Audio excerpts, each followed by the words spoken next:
together. Okay, while you guys do that, we'll just do the introductions. How's that? Okay, I'm ready. I'm getting on here. All right. Good afternoon, everyone, and welcome. You are currently in the session entitled Concussion TBI and Mental Health Part 2. The session is from 3:30 to 4:30.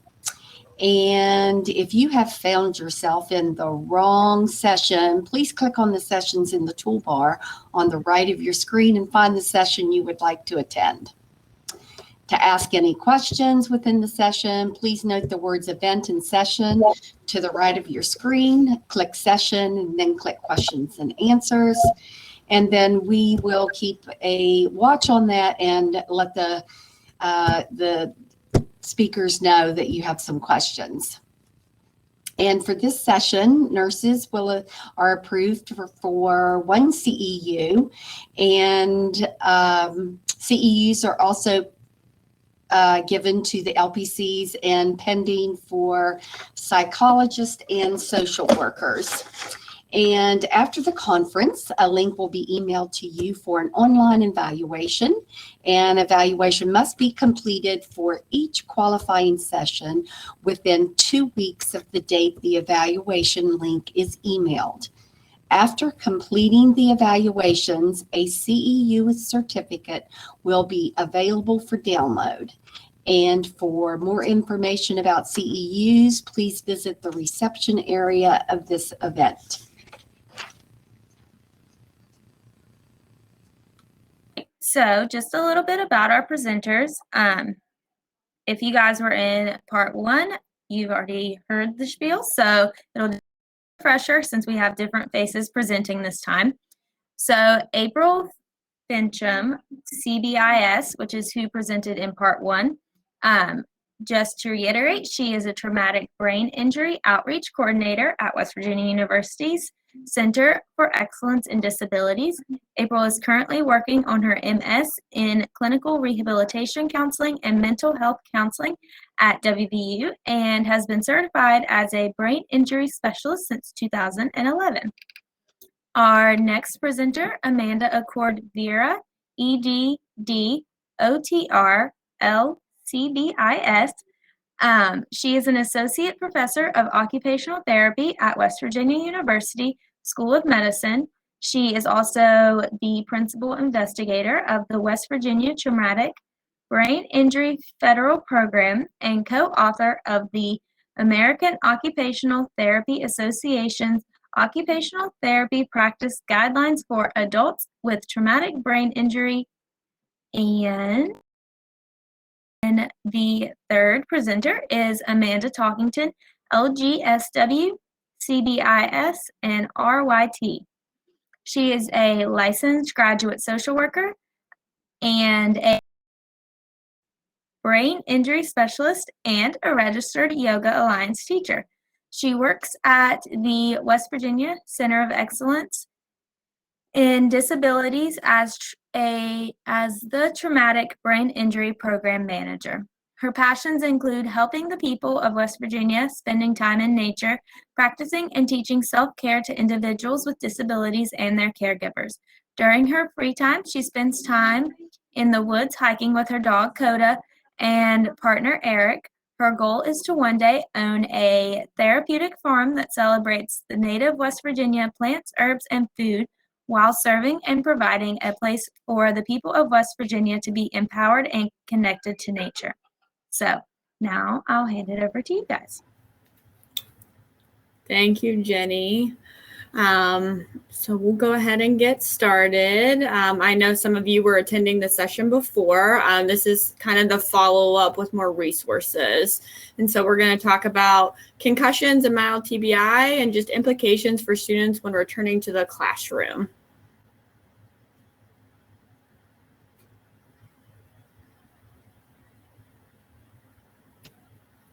And so you might have heard this in the first session, but the Center for Excellence in Disabilities is a part of West Virginia University and West Virginia University Health Sciences Center. And so we're a unit within that university, and that allows us those connections to these different resources and different schools within the university. And so we are the University Center for Excellence in Disabilities, and we're a part of a larger network of UCEDs across the nation.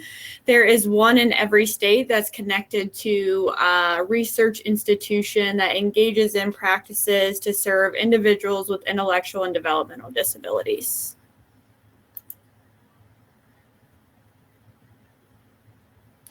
And so our center has specific roles that we like to implement and engage in throughout the state of West Virginia. We serve the whole state of West Virginia.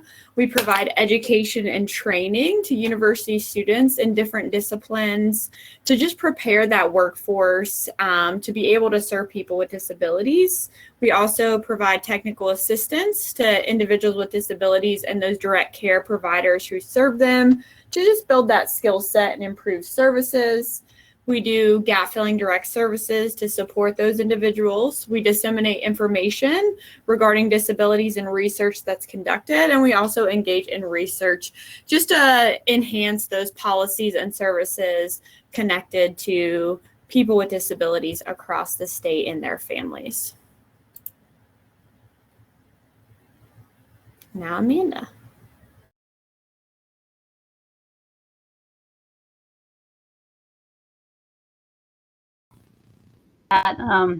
Well, thank you guys for coming today. We're really excited to be able to showcase something actually that we just kind of got approval for completely last night. So you guys are going to be the first ones that are going to get to experience what we're going to talk about today, and something that we're hoping to promote across the state of West Virginia. So I know they told you a little bit about who I am. But I am an occupational therapist by background, and I've worked in traumatic brain injury for almost 20 years. I actually saw some of the names on the list, and I've actually worked with some of you in that setting as nurses where I've worked. And so I have a real passion for working with this population and helping them return to activity. Through this presentation today, what we're really hoping to do is, so the first session was to tell you a little bit about brain injury. Because something we've learned is, it's not, even though it's really common, we don't always know a lot about it. Really up until, handfuls of years ago, we didn't know a lot about brain injury until some of the wars and things when people were having the blast injuries, and there were individuals who were on TV kind of in the spotlight, or there was an actor whose wife sustained an accident in a skiing accident. And there's been, sports players that have gotten injured and had a concussion and then tried to go back to school. So today, what our overall kind of arching goal is just to help to continue to raise that awareness and knowledge of concussion. But we also want to teach about opportunities for return to learn. And this is for everybody that provides any type of education or resources for children and students in school.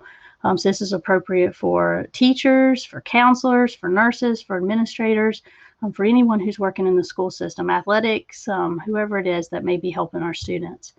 And then the different community sports supports that are available in West Virginia that you will have access to.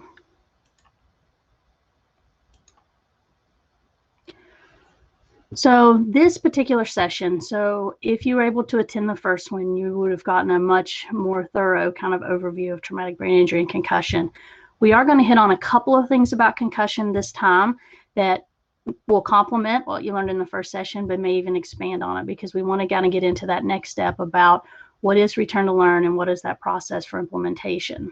We also have some different resources in West Virginia, and we're going to share those with you. That's the REAP manual, the Remove, Reduce, Educate, Adjust, Accommodate, PACE, and it's a concussion management manual. And we also want to show about, the different roles and responsibilities of, the family and the student and the school team, medical teams, and how we can all work together to help individuals get back to school as quickly and as safely as possible. So just as a refresher, traumatic brain injury is defined as a disruption in the normal function of the brain that can be caused by a bump, blow, or jolt to the head, or a penetrating head injury. Now, what specifically with concussion, that can happen because you were hit in the head, but it also happens because you could be hit in the body, and it accelerates the brain in the skull and actually can cause a concussion that way as well. these numbers that you see, so they vary between 1.6 and 1.7 million to 3.8 annually. You'll see different numbers depending on whether you're accounting for all concussions that we know about, especially sports-related concussions. We know that that number isn't 100% accurate for various reasons. Even in West Virginia, we're not 100% sure about how many injuries are occurring each year. Sometimes, individuals choose or don't know that they should seek out care or seek out medical services because they may not realize those are a problem. I remember being a child and friends and things, playing sports and, get a bump on the head. And, back, 20, 30 years ago, we didn't think about it the way we think about it now, and how just those simple bumps to the head can actually really affect a student and their ability to be in school. So 80 to 90 of those are considered mild. So most of the people that we're going to see are going to be the ones who have concussions or what we would consider mild traumatic brain injury. I'll be honest, I was working with, our national organization a handful of years ago, working on the occupational therapy guidelines for TBI. And there was still discussion about that even 5 years ago, whether concussion was included with mild traumatic brain injury or if it was its own separate kind of category. And so a lot has actually changed to where that is 100% considered a mild traumatic brain injury now. When you all have students who have a traumatic brain injury or a concussion, some of the more ways that you may see that is the sports related. But that's not the only ones you're going to see. And most of the attention has been on sports just because there has been a push on the national level, with football and basketball and soccer and other sports like that. Falls, car accidents, and even work injuries. So as our students are getting older and they're getting 16 years old and they're able to go out and work, or even younger than that, and they're working out, in the yard and doing those kind of tasks, they can become injured. So just a review, when you have a student that has these signs and symptoms, and typically they fall into these main 4 categories. So they're going to have trouble with their thinking, their remembering that you're learning. They're going to have trouble a lot of times with physical things, like things may be blurry, they may have a headache, they might have some sensitivity. You may even see balance issues. They may also be fatigued and tired, which can be problematic because it could be something to do with you'll see sleep over on the other category because they may be sleeping too much, they may not be sleeping enough, or they may be having trouble to go to sleep. But feeling tired and having no injury isn't always just physical. It can also be cognitive too. So cognitive fatigue is a real thing. A lot of times these students will lose that kind of stamina to carry out an entire day because they have either physical or cognitive fatigue or both. You may also see some emotional kind of mood changes in someone, and a lot of times they can just be irritable. They may get frustrated. They may be more emotional than normal. They may be anxious. So those are just some of the signs and symptoms. And we have students that, present with these signs and symptoms. There's a couple key things. One, being able to recognize that it's a change from something the day before. And when we look at this list, there could be lots of things that could cause these things. But if you're seeing this and they've reported that they've had some type of, hit to the head, or, they were outside playing on the playground and they fell off the monkey bars, that would be something that we would want to pay attention to. We would want to know. We want to maybe make comment, maybe talk to a parent, do something like that.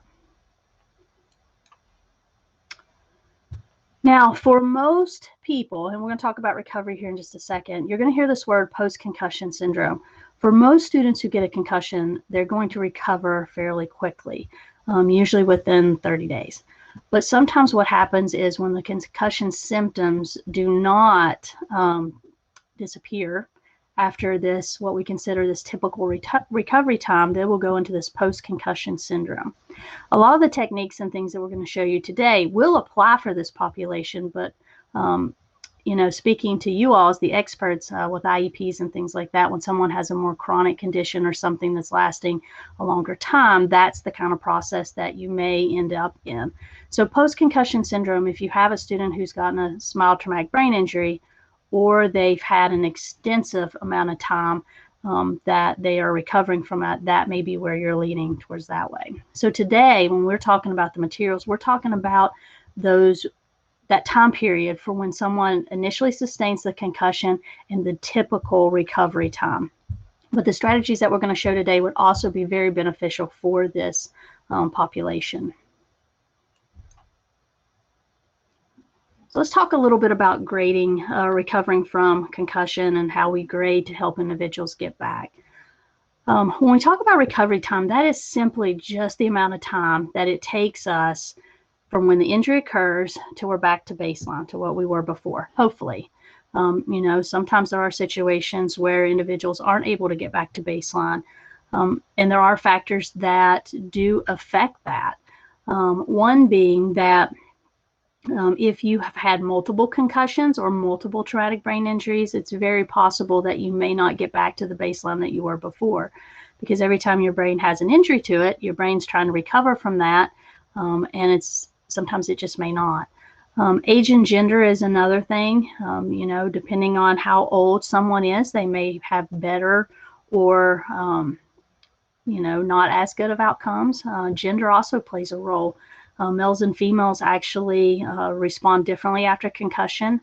And there's actually even a group called PINK that specializes in females and traumatic brain injury, just because their experiences are very different sometimes than males. And so understanding those differences and things and how we approach is also beneficial.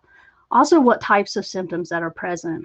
Some of them, especially so I've had some students that I've worked with, because I also have provided occupational therapy service. I probably should have said that, for students who were in school, but they're recovering from their concussion or brain injury.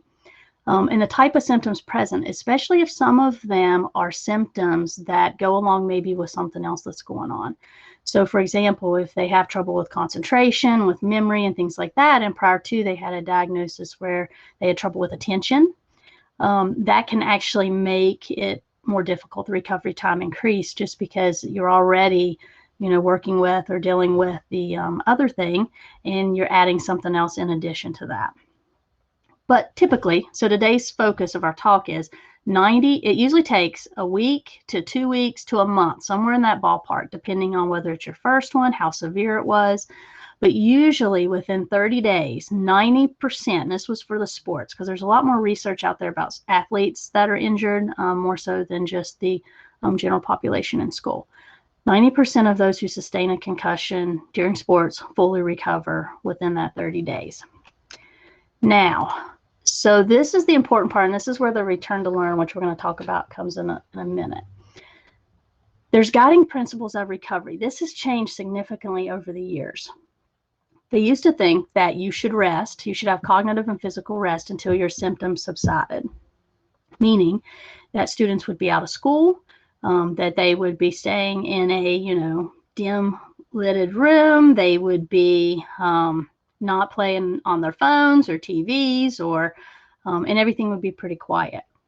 But they have since then found that that's not exactly ideal situation. So if you think about it, just with your students in class, if they miss 2 weeks of school and you're working with someone who has a significant, you know, issue with memory and concentration, and you know, they're fatigued and things like that. If you miss 2 weeks and they're coming back and they're still having a few symptoms, but not very many, and you haven't kind of helped them along the way, kind of gradually bring them back, you can imagine how overwhelming that would be for them.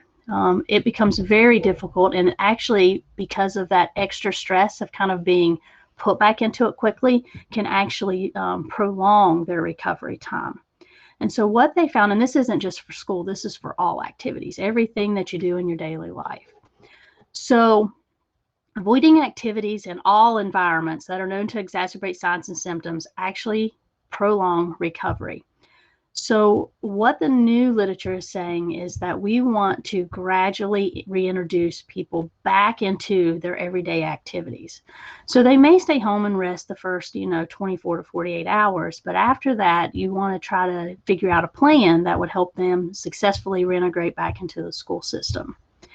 So that they can continue to learn, but have some short-term kind of things put into place, accommodations or adjustments, to help them succeed during that time period.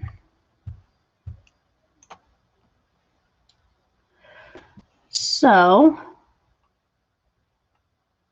put that little thing up there. So when we think about the symptoms that our students may experience. You know, when you're teaching or you're talking with them or you're working with them, they may have trouble paying attention to what you're asking them to do. Their ability to process what you're telling them to do can be delayed. They may get tired. So if you have them in the beginning of the day and then the teacher has them at the end of the day, you may have a different level of concentration because they may be very fatigued. Short-term memory. So when we think about all those signs and symptoms, how do they affect the classroom performance? So attendance, our work output, tests, grades, credits. And that's what should the educator response be like? What should we do for them? You know, it's just like any other diagnosis that's short term. You know, you get the flu or you get, you know, a virus or something.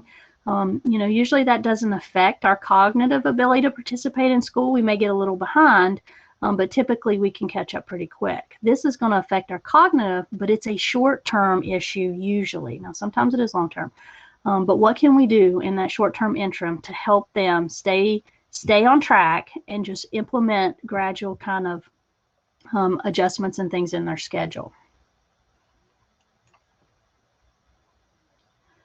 Okay, so what is concussion and return to learn? So concussion recovery goes beyond just the playing field.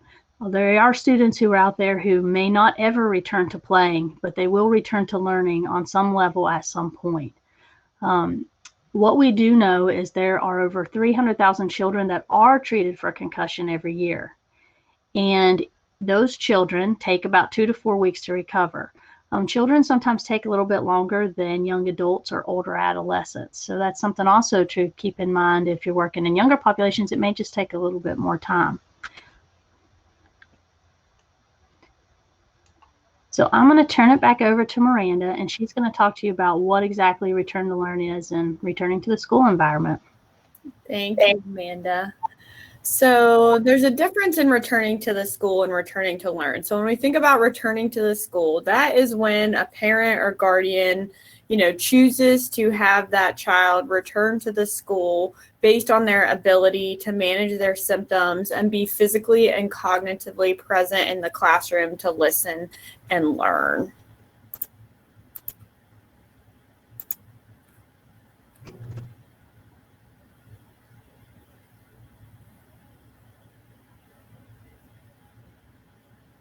And then returning to learn is when this child is entering back into the classroom. Those educators, those staff involved have that knowledge in trying to support that child's ability to learn while, you know, supporting that concussion and those symptoms that come along with that concussion and that child may be experiencing, whether they be, you know, medical, psychological, learning, behavioral or social conditions.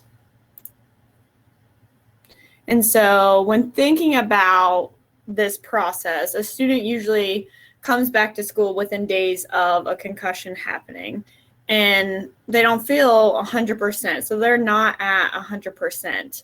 They do feel better every day with less symptoms, and they don't need to be at home in bed because most of the time around 70% are going to be resolved within 4 weeks. And so in order to engage in that concussion management, that classroom, you know, environment can be a place where you provide those quick, flexible, short-term accommodations to support that child in their returning to learn in the classroom. And so we have some specific resources we're going to walk through with you all today because we know educators need resources. You guys take on so much, all of those that work within our school systems. I'm so grateful for what you do every day because you provide, you know, so much more than just that learning environment. You see things first. You support, you know, accommodations and make special lesson plans. So we're going to try to provide some resources such as our REAP manual, which we'll go over in a minute, and then we'll give you access to the Get Schooled on Concussions teacher acute concussion tool that can provide you with specialized information regarding making adjustments for that student returning to the classroom. And so this is just an image of those items. And so our REAP manual, which stands for Remove, Reduce, Educate, Adjust, Accommodate, and Pace. We have a copy of this on our website, and if we have time, we'll show you. But also, we'll, if anyone wants us to mail you a copy, I can get your information. You can put it in the chat, send me your email, and we'll make sure we mail you a copy, either for you or all the teachers in your school. We have plenty of those that we can share. But this model is a community-based model that was developed in Colorado based on a freshman football player who had sustained a concussion, and he didn't really report any of his symptoms to anyone. And so a week later, during a football game, he sustained another concussion, and he was impacted by second impact syndrome. So these two concussions, which eventually led this individual to lose his life. And so the school facilitators and school psychologist, Dr. Karen McAvoy, who's actually from West Virginia, but she was living in Colorado at the time, was there and realized, okay, we have to do something for these students that are, receiving these concussions, because they need that support in returning to the classroom. And a lot of you are probably familiar with return to play. So return to play has been implemented where you make a plan for those that sustain a concussion returning to sports. But when thinking about them returning to their, classroom environment, it's really important that we develop those supports and structures in place to help them adjust and return to that learning environment. And so the REAP manual takes an approach of these different teams, and they're color coded. And so it's this interdisciplinary team where there's multiple perspectives of this student or this athlete, and they work together to facilitate that returning to the classroom. So you need the family to be involved. You need the school physical team, like a coach, to be involved. You need the school academic team to be involved, and then as well as the medical team. And so that family team is really essential, because they're that team that's going to take that child or adolescent to be followed up for medical evaluation and treatment. They're going to implement, hey, do you need to rest more if you have more severe symptoms? Do you need to reduce your activities? Do they need to have minimal mental stimulation so their symptoms can improve? And so I know there used to be a big myth where if someone has a concussion, don't wake them up. Individuals need rest after a concussion. And so it's really important to provide that opportunity for them to rest, as well as providing those limitations, not eliminating access to things, but, limiting that time on a computer or in front of a TV. And then, as symptoms improve, start to lift those restrictions so they can engage more fully in those activities. And then there's the school physical team. So thinking of those coaches that work with those sports and athletes, removing them from practice and play initially, just to monitor those symptoms. That school nurse being involved just to see, where they're at within their recovery post-concussion.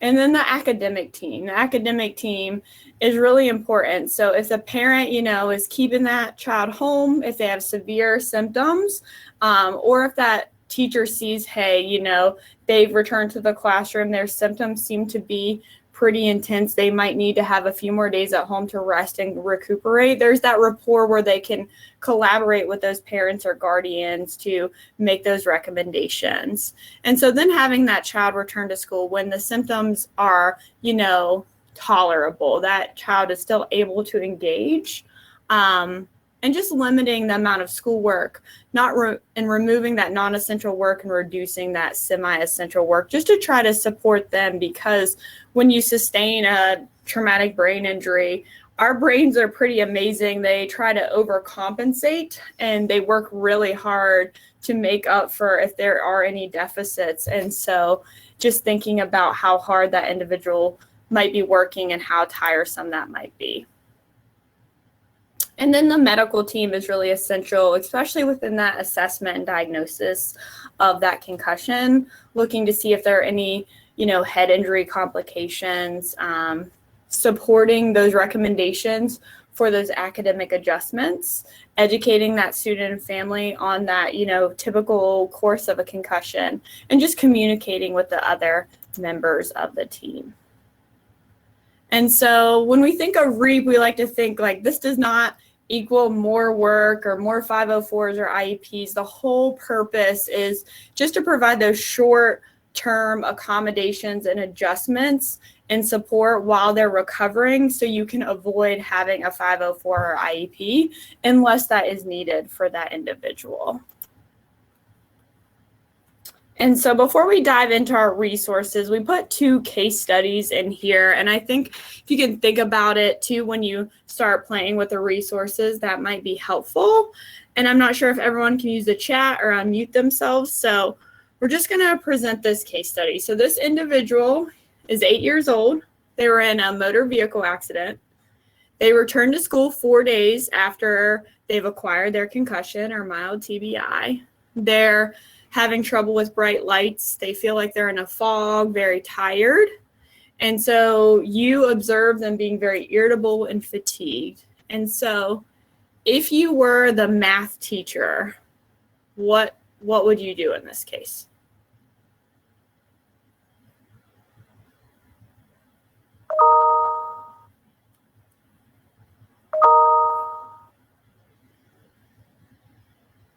Send them to the nurse? Yes, definitely.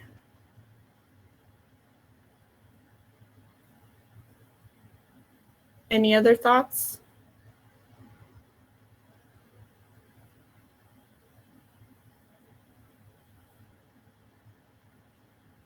Yeah, agree with sending it to the nurse, give them extra time for work. Those are great ways to adjust and accommodate that individual. What about if you're the PE teacher? Oh, a quiet place and extra time. Yes, I love that response. Call the parents. Yes, that communication is so essential in just navigating. And I know I'm speaking to the choir because you guys all know. Shorten their work, allow them to wear sunglasses. Yes, awesome.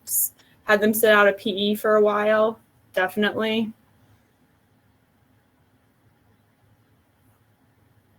And so those are great answers. We'll transition to a different case study.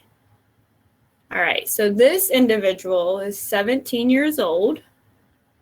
They have a concussion from a football game. They return to school the next day. They're complaining of issues with concentration. The classroom is too loud. They have a headache, and they're sleeping in class. What would you do with this individual if you were serving in your role and working with them?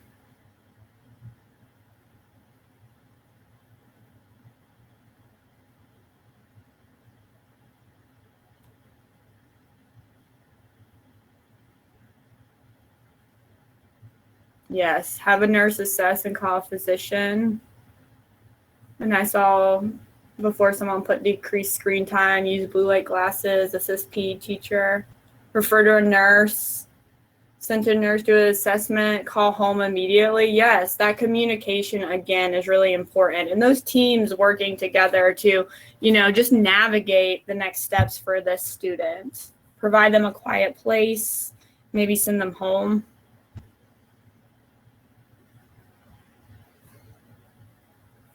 Notify the parents and allow them to eat lunch with a small amount of friends. And so those are all really great suggestions. And, once you see one concussion, one brain injury, you've seen one. And so every individual will be different. And so I just really appreciate that insight and you guys participating. So thank you.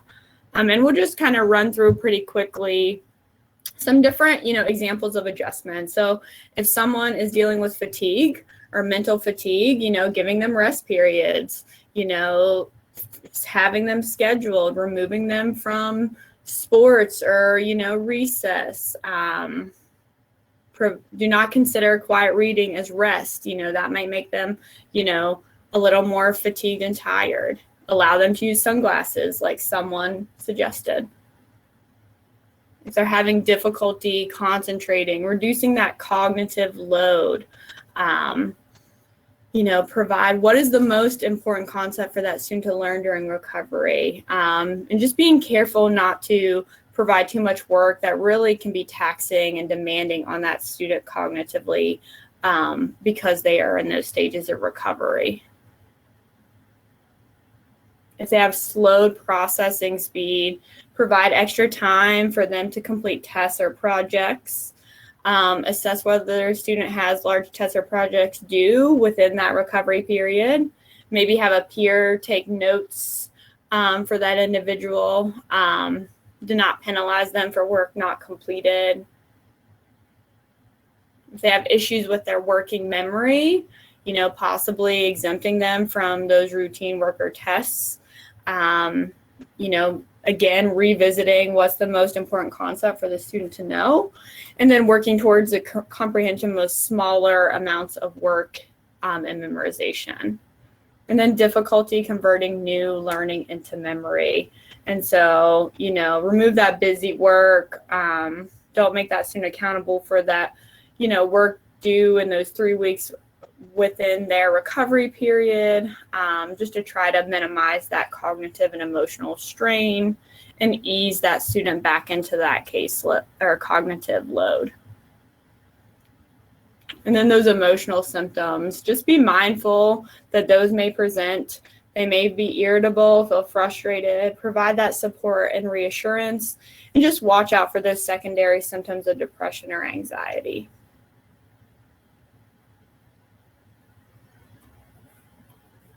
All right, thank you, Miranda. We're going to transition now. We're going to talk about, so you guys, you all gave excellent examples about things that you may be able to do.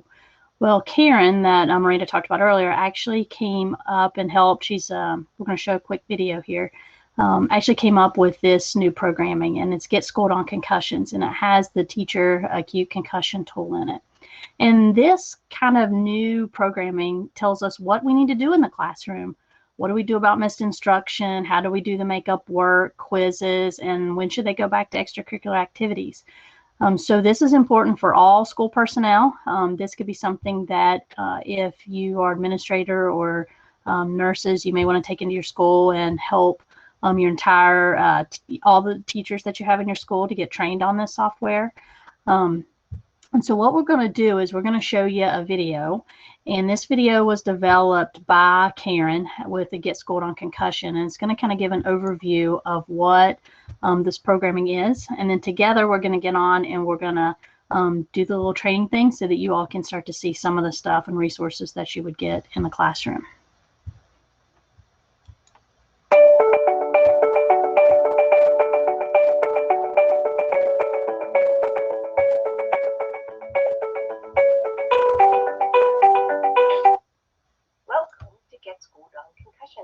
I'm Dr. Karen McAvoy, one of the co-founders, and as one educator to another, I'm here to teach you everything you need to know in less than 15 minutes on returning a student with concussion back to your classroom. So, are you ready? Let's get schooled on concussions. As a teacher, you probably started hearing about concussions about 20 years ago when it came to our attention that young athletes were sustaining concussions in various sports. We started to become aware of a phenomenon called second impact syndrome, where a young athlete takes a hit to the head and, while still symptomatic, takes a second hit to the head. The second hit can be catastrophic, leading to brain damage or death. We had a case of second impact syndrome in Colorado in 2004 when Jake Stegenberg, a freshman football player, passed away. I was the school psychologist at the high school at the time. All 50 states and the District of Columbia moved swiftly to pass return-to-play legislation requiring removal from play for young athletes of a certain age if there is a suspicion of concussion, and returning to play only under medical clearance. But what we didn't consider until more recently is that every student athlete is a student first.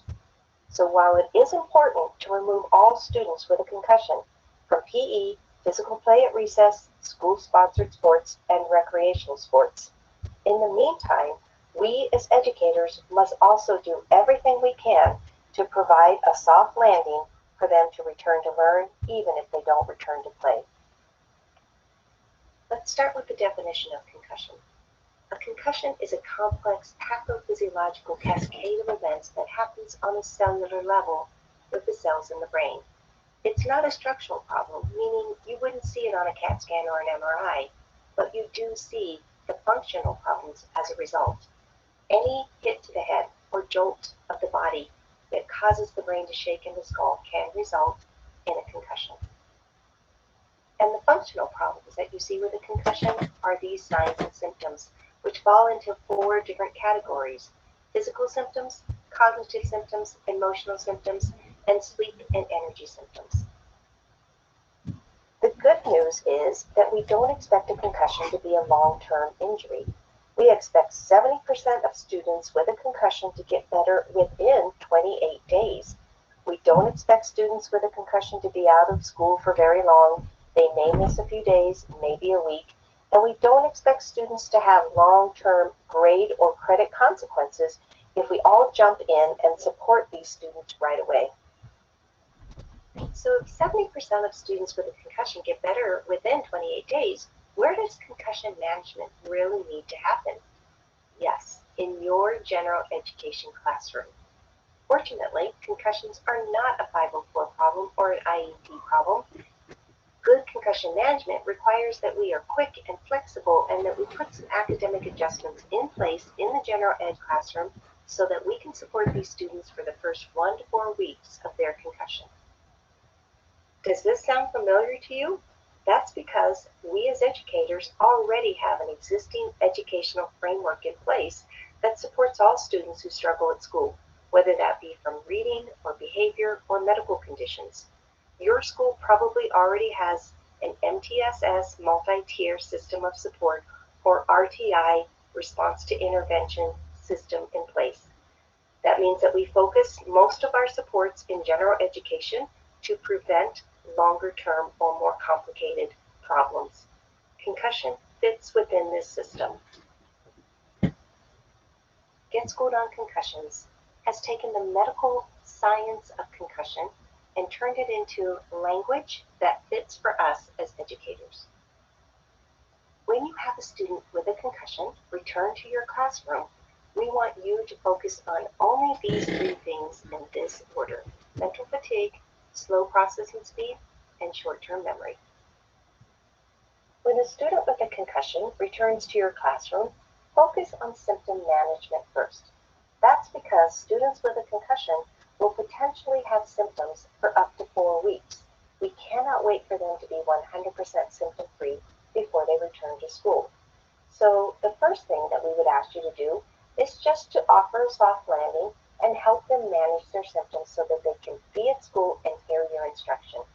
Only once they have been in your classroom and heard your instruction can you assess how much work will you hold them accountable for. And you could potentially give them the gift of a removal of non-essential work and a reduction of semi-essential work. And then finally, how would you hold them accountable for mastery and for grades? Having a concussion is an energy crisis. It means that when you run on empty, you will flare symptoms. It's like being an iPhone 4 instead of an iPhone 12, or being a car with a small gas tank. When students are running on empty, they begin to get symptoms. And if they're not feeling well enough to attend school, they don't hear your instruction. So we want them back at school, able to manage their symptoms well enough to hear your instruction. Here are a few mental fatigue strategies that you can use and you can offer your students to help them keep their symptoms at bay. The first one we call pacing.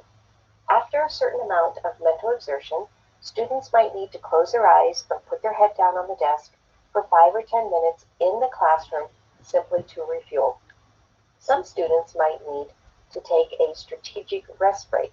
The idea behind a strategic rest break is that it is a proactive 15 to 20-minute rest, maybe in the school clinic or in the counselor's office, one time in the morning, one time in the afternoon, simply to refuel. Once a student with a concussion has heard your instruction, you can then help to figure out how much work they should be responsible for.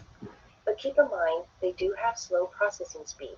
So we do recommend a removal of non-essential work, a reduction of semi-essential work, and clear expectations around a reasonable amount of essential work. We also know that extensions and postponement of work tend to make students with concussion very anxious because the work piles up and they're not able to complete all of it. Here are a few more ideas for differentiated instruction for workload management. Focus on comprehension instead of memorization, on quality instead of quantity. Allow for more group work, and you can allow your students to have some supplements, such as audiobooks, teacher notes, colored paper, and ways that they can reduce noise and light sensitivity. One of the most common supports that teachers give to students with a concussion is to extend deadlines and postpone work and to put zeros in the grade book as place markers. While this seems like a very kind intervention, it actually leads to falling grades and to heightened anxiety in the student and their parents. We would suggest that you adjust work and grade it fairly, because much of the missed work will not be able to be made up due to slow processing speed. Keep the grade book populated and grades up during recovery. Finally, after a student has heard your instruction and has done some of the work that you would like them to practice on, you can now hold them accountable for grades and mastery. Here are some ideas on alternative appraisals and fair testing. Consider alternative and creative ways to check for mastery, such as oral and video presentations, collages, and group work. But if you feel that a test is necessary, consider a few adjustments, such as open book, multiple choice, extended time, and no more than one test per day. It is quite common to hold back quizzes and tests from a student with a concussion for weeks 1 to 2, but it is perfectly acceptable to ease them back into tests and quizzes at about week 3 and 4 as they can tolerate it. This is a copy of our symptom wheel. This simply aligns academic supports with various symptoms that the student may report to you. Feel free to circle through this as many times as you need to support the student in as many different ways as possible. And while many doctors like to prescribe absolutes such as don't let a student with a concussion read or look at a computer or do in-class work or homework or take a test or quiz, it is not feasible for a student to be at school and not to do any of those things. It is perfectly acceptable for you to allow students in your classroom to read in small amounts or look at a computer in small amounts, as long as they are taking more frequent mental fatigue breaks. It is also fine for you to allow them to do some reasonable amount of in-class work and homework, as long as you are bringing down the amount. And quizzes and tests may be held back for the first few weeks, but it's fine to start to add those in as weeks go on. While there is medical clearance to return to sports, such as PE and sports at school, and even play at recess, there is no medical clearance that requires you to wait for a doctor or healthcare provider to apply or lift the academic adjustments as you see fit in your classroom. Be as generous as you can with your academic supports in the first week or so of a concussion, but slowly, gently begin to pull back every week and test out their ability to tolerate more academic expectations with less and less symptoms as time goes on. Now that I have explained to you the most important parts about Return to Learn, Get Schooled on Concussions is going to take you through a process by which you will be able to fill up your toolkit with emails and tip sheets to the effect. After this training, you will be directed to go to your West Virginia specific landing page. There you will have access to tip sheets and videos that you can download later at your convenience. You will also have access to the Teacher Acute Concussion tool that we call the TACT. The TACT is an electronic survey that takes less than 5 minutes to complete. You will answer 7 or 8 questions about how you teach, what you teach, when you teach, and how much technology and reading do you use in your lessons. For Remember the 3 common effects of concussion in the classroom: mental fatigue, slow processing speed, and short-term memory? The TACT will deliver information on these 3 areas into your email inbox. Your TACT email will be color-coded and will align with mental fatigue, slow processing speed, and short-term memory. Or in other words, how to support students with their symptoms so that they can be at school and hear instruction. Once they've heard your instruction, can you give them the gift of some removal or reduction of work? And finally, how can you hold them accountable for mastery tests and grades? The TACT includes interventions that are presented in the correct order, and tip sheets are attached as well. You will automatically receive emails at weeks 2, 3, and 4, which will reinforce your continued support of the student, but will encourage you to continue to fade back academic adjustments with time. After 4 weeks, your Return to Learn toolkit will be complete with emails and tip sheets on general information on how to support a student with a concussion in your classroom.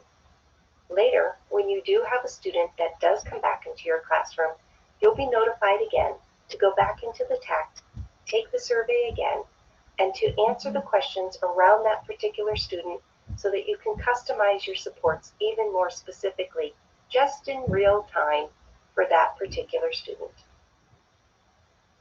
Okay, now that you know everything you need to know on Return to Learn, let's do the TACT together. It should take us less than 5 minutes to do so. Go to your West Virginia link and put in your West Virginia password. Those will be given to you by the person facilitating this training today. Complete the demographic information. Use only your school email when completing the TACT. If this is the first time you are seeing the TACT, answer yes to that and rate your knowledge and confidence before starting.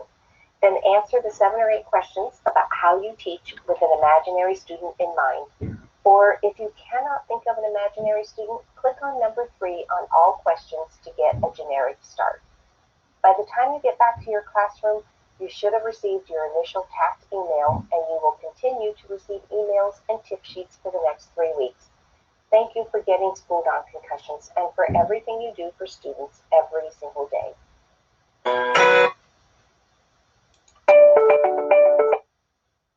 All right, so that is the training essentially.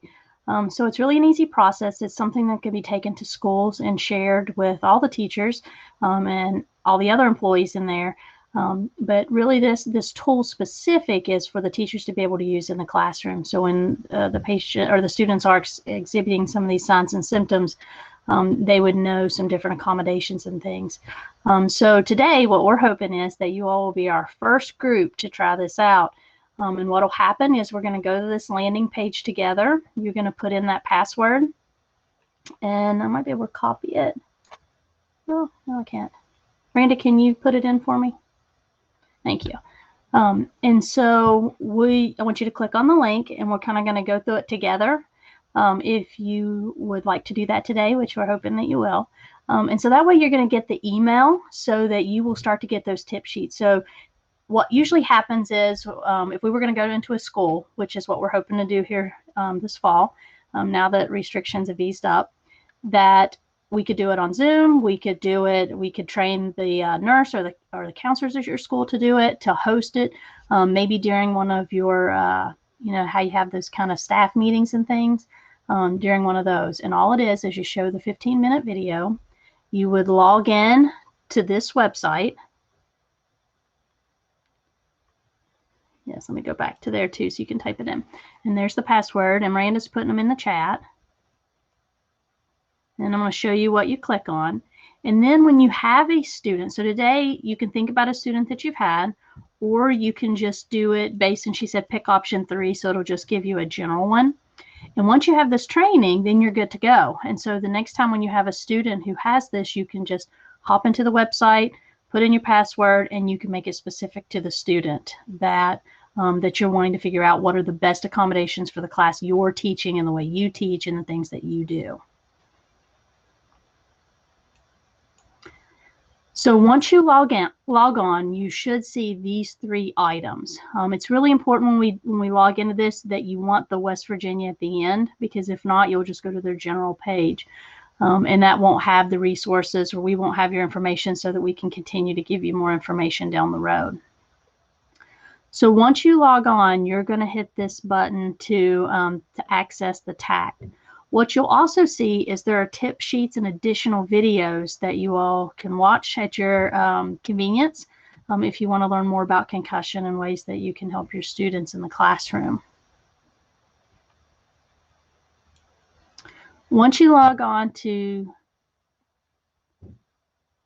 anyone else having technical problems? Is it with the website or just the...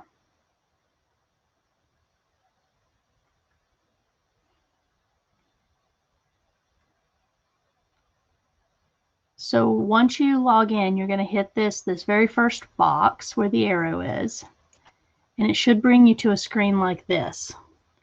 And then this is where you're going to put in your information. The one key thing that I want to really emphasize is your school or work email. That's a way that we can connect with you at your school. If you give us a personal one, it's going to be really hard to connect you with the school so that we can get you additional resources and things like that as we move forward. And it'll better help us to understand where in the state that we need to continue doing trainings, or kind of a train the trainer model where we'll train people in the counties and things to help deliver this video and doing this TACT. The other thing down at the bottom, if this is your first time using TACT, you just put yes. If it's not, you can put no. There's possibility some of you may have been in this tool before. And then which grades that you teach. Once you fill out that form, it's going to ask you some more questions, and it's going to ask you about the class that you teach. If you teach several classes, you can just pick, one specific one or something like that, just so that you can start getting and seeing what those tools are.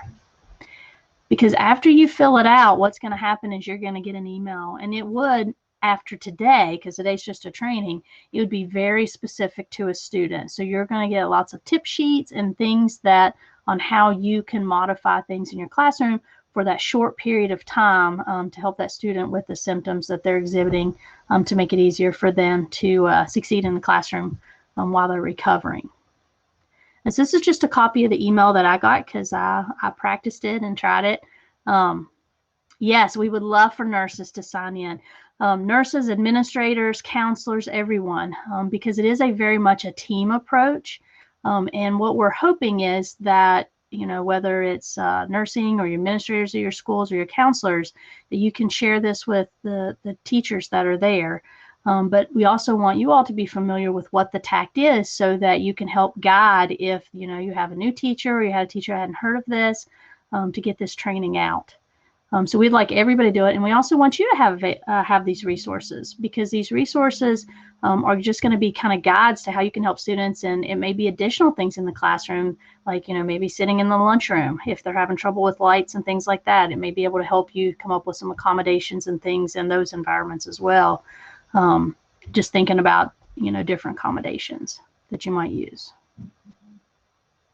And also, you'll be communicating with families and things, and that way, if everybody's kind of on the same page about what the students need. Now, each class will be individualized, because each teacher teaches a little bit different in the expectations in classes. But that way, we could communicate with families and things, so that they knew, if there were homework and things, to carry over those kind of same ideas and stuff in the evenings as well. And so you'll get this email, and it's just a couple slides here, and it's a long email. It kind of goes down through everything. So I taught in the morning, minimally structured. So what does that mean? I require a lot of in-class verbal participation. So what does that mean? And it'll tell you different things as you kind of go through grading, how you primarily teach, whether it's auditory or another one. And so I just kind of put an example of all of those in mind: technology and reading. And so while all of you are doing that, we just wanted to say a couple other things. This is our contact information online. If you want to get in contact with us, that'll go to Miranda, and she'll get your information. You can also use the email that she put into the chat. This toll-free line will get you directly to us as well. I will also put my information in the chat if you would like to get a hold of me. These are our Return to Learn partners. This has been a process for several years. We've worked trying to get things into legislation. We've worked with all these partners to try to get things implemented, and it's kind of gotten us where we are with Karen and the Return to Learn and the Get Schooled on Concussions. So at the CED, part of our federal funding, we want to provide this resource for our state, for our teachers, for our nurses, for our counselors, for our administrators, for everyone who's helping our students learn in this state after concussion. So our hope is, if we continue to be federally funded, that we're going to be able to offer this for a good period of time. But in the meantime, we want to train as many individuals that work in the school systems as possible, so that you guys can help our students succeed in the classroom even more than you already have. And you guys are doing a phenomenal job, and we appreciate everything you've done, even more over this last year and a half, because I know it's been a rough bit of time. And that's why this is just coming out now, as we had hoped to come out, earlier, but with COVID, it got delayed just a little bit. But we're really excited that it's ready today. And then we have a few pages of references, but Miranda and I are available I know your time's up. If you have more questions that you want to ask us, we're available to stay on if we're allowed to for a few minutes. And then please let us know if your school would like us to do training. We could do a virtual training. I don't know how schools are about opening up right now with COVID. There's opportunities for us to do big brain education, where we actually bring a big inflatable brain. We teach students all about brain safety, brain education, and things like that. So we're happy to do that. We could do this training with your teachers. So there's a lot of resources that we could help you with in your school. So if you're interested, please let us know. And I put a link to our evaluation for our data purposes. If you can complete that, we'd be really grateful. I know we ran a little over and provided a lot of information at once, but we really appreciate it. And thank you guys all for the kind words and gratitude in the chat. Yes, and thank you for inviting us, Carol, to present today. We really appreciate this opportunity. Oh, you're welcome. Thank you all very much. It has been 2 wonderful hours, and a nurse for a few years, I'll say. I refreshed myself today. So again, thank you all very much. And I hope that we can get some things worked out for the West Virginia Association of School Nurses Conference, even if it's a vendor to start out with. I gave Miranda the go-to person. So hopefully you guys we'll see you in November. And thank you everyone for attending. And if you went over, that's fine. I think you had a very good audience. Yes, thank you. Thank you everyone for coming today. We really appreciate it. So we'll stay on a few minutes just in case anyone else has anything to say here. Do you want them to do an evaluation, Miranda? I put it in the chat. Okay, thank you.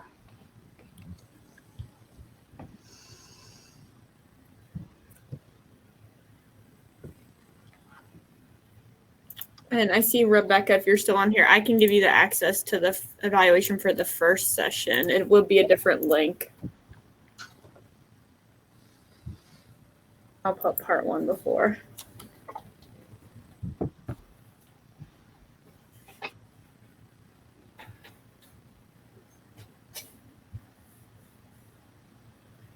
Yeah, let me get it for you again, Tammy. This is part 2. Hi, Tammy. I just want to say hello. Mm-hmm.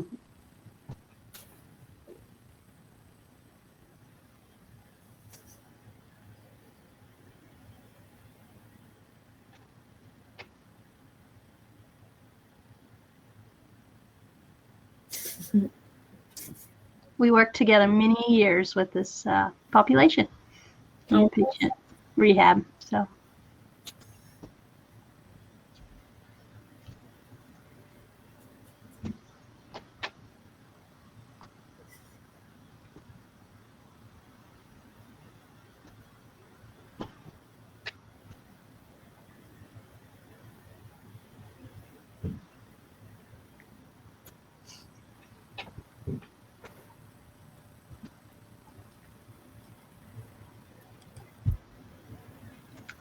Yes, we can get you access. They're finalizing our video, so that's kind of a rough draft. That's why you heard the noise or the change in sound a little bit.